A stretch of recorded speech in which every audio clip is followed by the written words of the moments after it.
Bienvenidos a nuestro cuarto tema de nuestra serie titulada Desenmascarando las mentiras de Babilonia. Para comenzar con nuestro tema vamos a pedir la bendición de Dios. Padre nuestro que estás en el cielo, santificado sea tu nombre. Gracias, Señor, porque eres bueno con nosotros y porque a través de tu palabra, Señor, podemos identificar la mentira. Gracias porque tu palabra es la verdad y porque en ella podemos estar seguros. Bendícenos en el estudio de este momento y que pueda ser provecho para nuestra vida y podamos compartirlo con aquellos que no lo conocen. En el nombre de Jesús, amén. La Enciclopedia Católica dice lo siguiente: es Pedro quien es la roca sobre la que se asienta la iglesia. Pedro será para la iglesia lo que los cimientos son para una casa.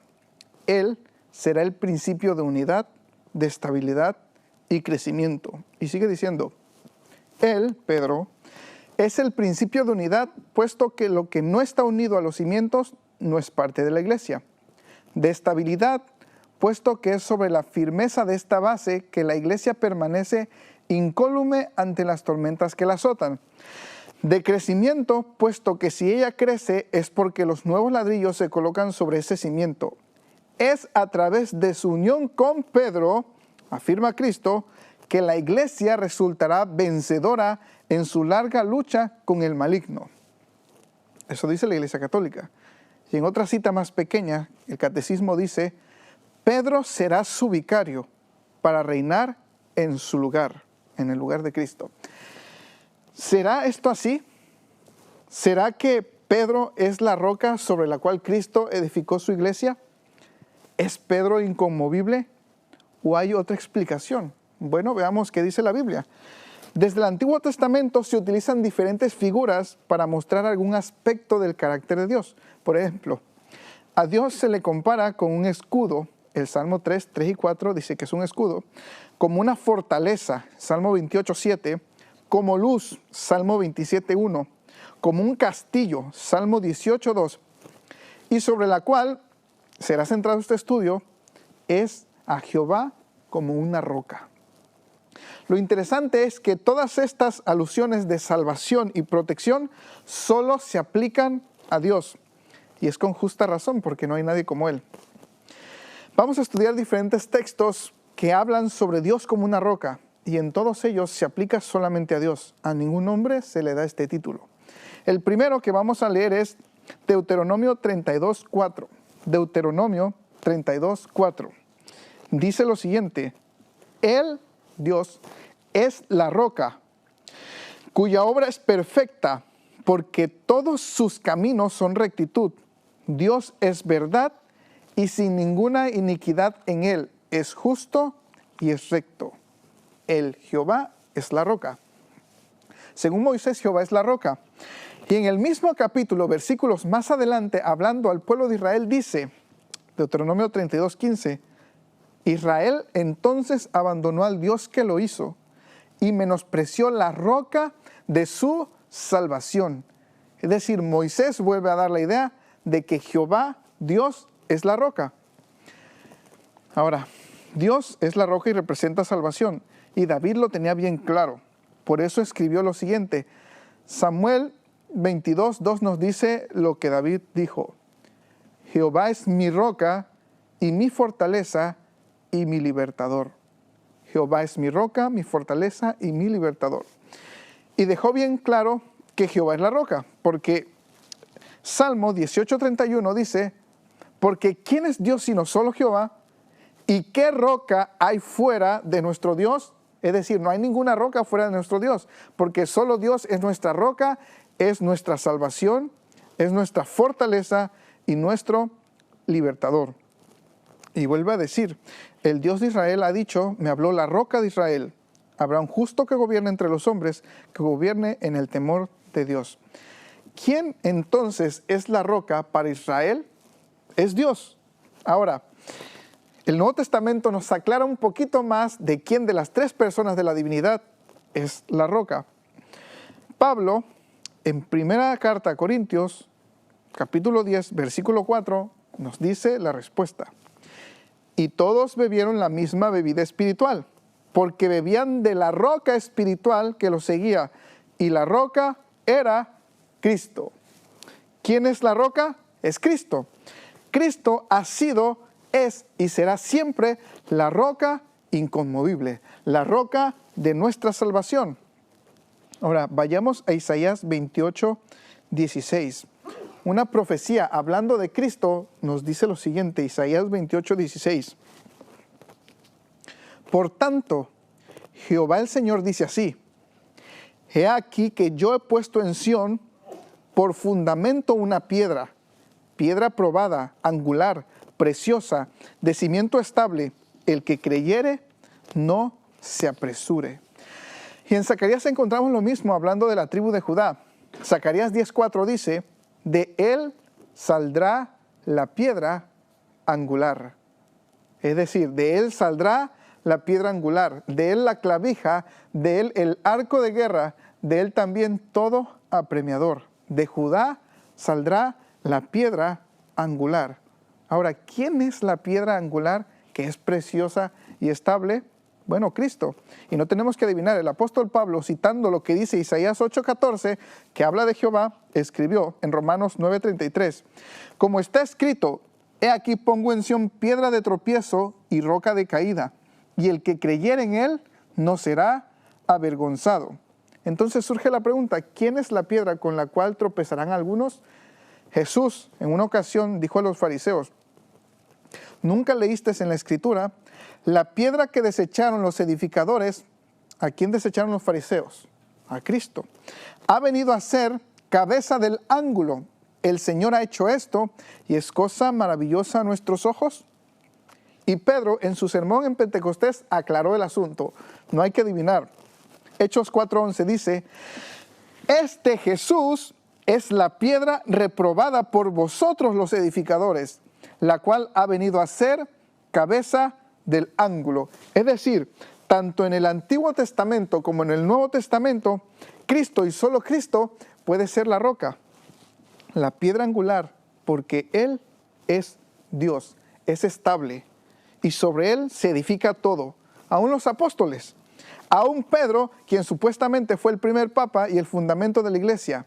Miremos lo que dice Efesios 2:20. Efesios 2:20. Edificaos sobre el fundamento de los apóstoles y profetas, siendo la piedra principal del ángulo Jesucristo mismo. Es decir, aún los apóstoles y profetas tienen un fundamento, y ese fundamento es Cristo, quien es la principal piedra. Y según Pablo, ¿quién es la piedra y fundamento de todos y de todos? Cristo. El mismo Pedro entendió que Cristo es la piedra, y juntando los versículos anteriores que hemos leído, escribió. Fíjense lo que dice, primera carta de Pedro 2:4-8.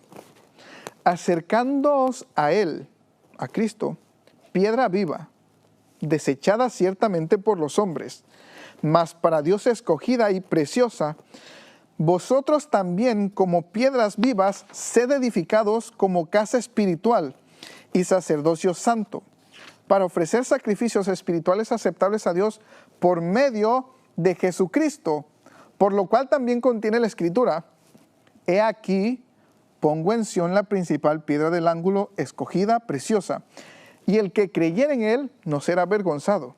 Para vosotros, pues, los que creéis, él es precioso, pero para los que no creen, la piedra que los edificadores desecharon, y tristemente aún hoy muchos desechan a esta piedra, poniendo a Pedro como el principal.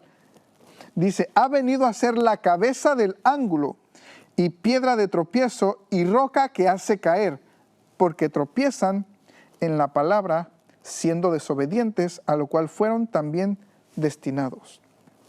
Ahora, ya vimos que en el Antiguo Testamento Dios tiene muchos títulos. Un castillo, es una fortaleza, es luz, y también se le hace ver como una roca.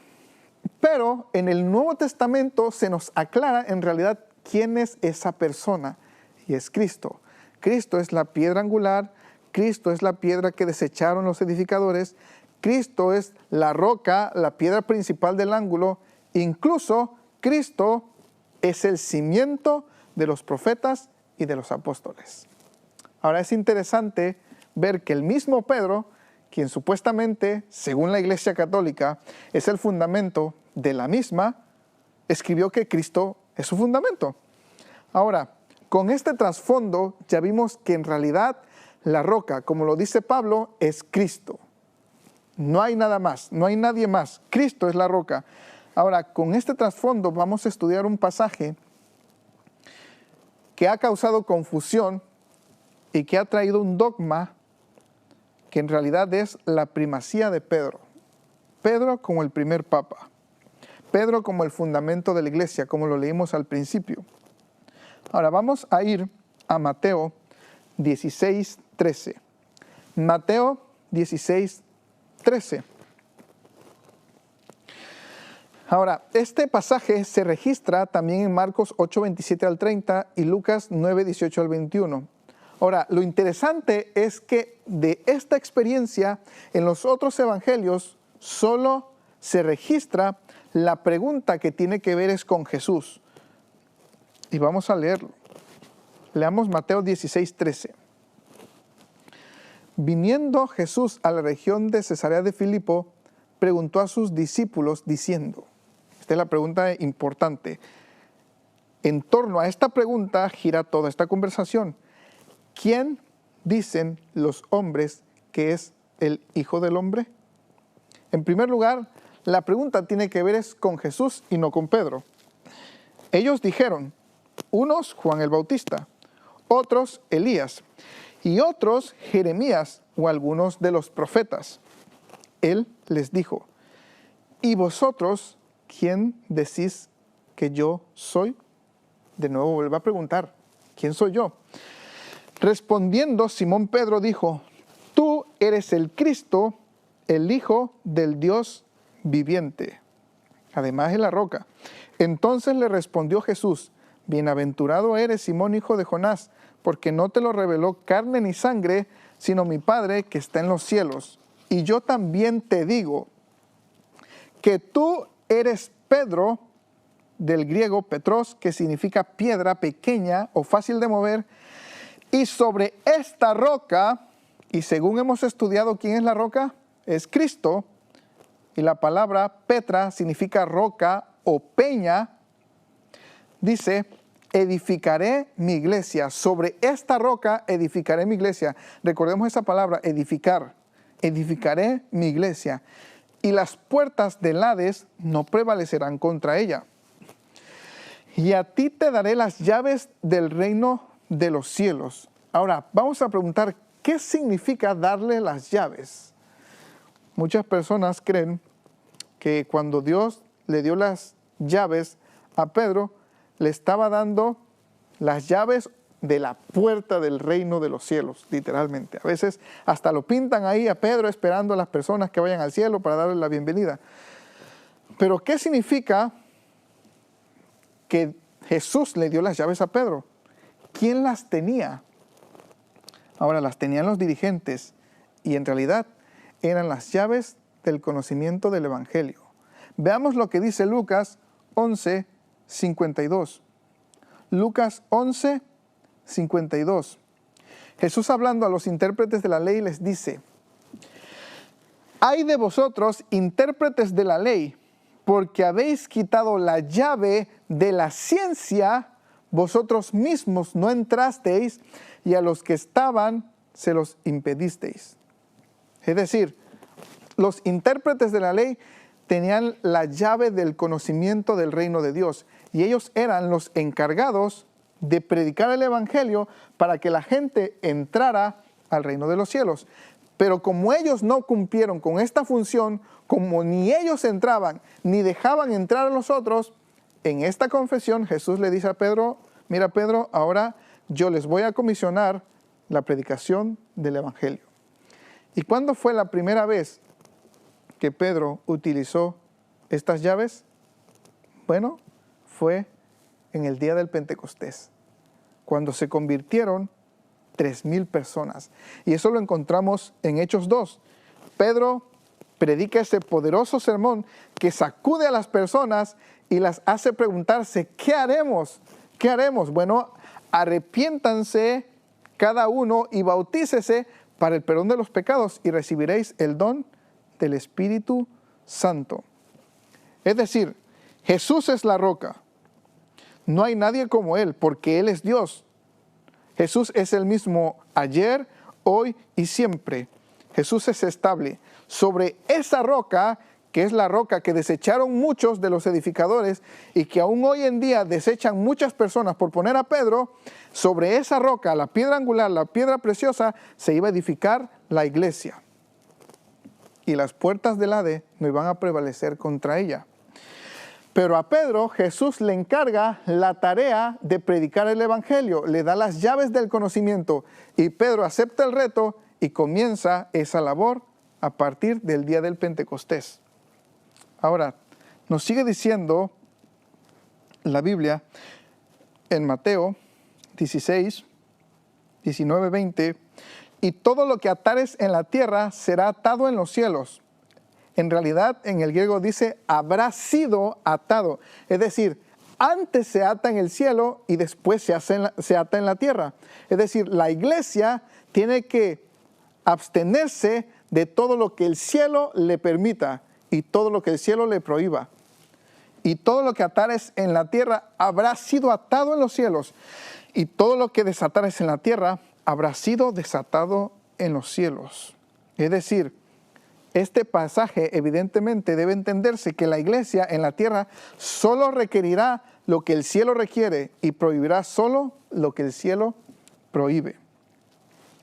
Y entonces termina, dice, entonces mandó a sus discípulos para que nadie dijese que era Jesús el Cristo. Ahora, yo les pregunto, ¿el Hades prevaleció contra Pedro? Sí, Pedro murió. ¿Pero prevaleció contra Cristo? Claro que no. Ahora, Jesús mismo dice que Él tiene las llaves del Hades. Dice Apocalipsis 1:18, y el que vivo y estuve muerto, mas he aquí que vivo por los siglos de los siglos. Amén. Y tengo las llaves de la muerte y del Hades. Jesús tiene las llaves todavía. Jesús las tiene. Entonces no son las mismas llaves que le dio a Pedro. Jesús tiene estas llaves y las llaves que tiene Pedro es el Evangelio. Para abrir entonces a través de la predicación del Evangelio el reino a todas las personas para que entre quien quiera y acepte a Cristo Jesús. Pero no solo eso, Jesús mismo se compara con una roca. Y vamos a ver por qué. Lucas 6, 47 y 48. Ustedes recuerdan que Jesús hablaba en parábolas. Lucas 6, 47 y 48 dice, todo aquel que viene a mí, a Jesús, y oye mis palabras y las hace, os indicaré a quién es semejante. Semejante es al hombre que al edificar una casa, cavó y ahondó y puso el fundamento sobre la roca. Es la misma palabra griega que utilizó cuando le dijo a Pedro, sobre esta roca edificaré mi iglesia.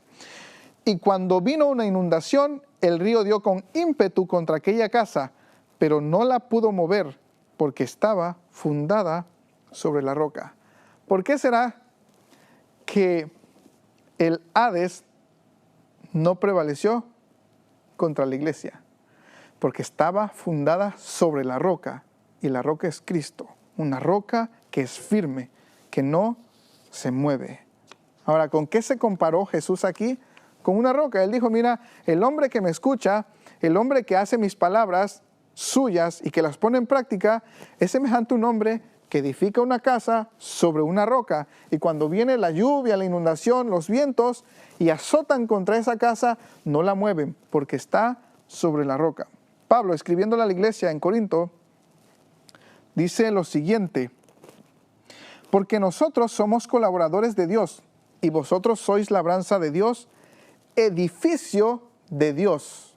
¿Recuerdan? Sobre esta roca edificaré mi iglesia. Es la misma palabra. El edificio es figura de la iglesia.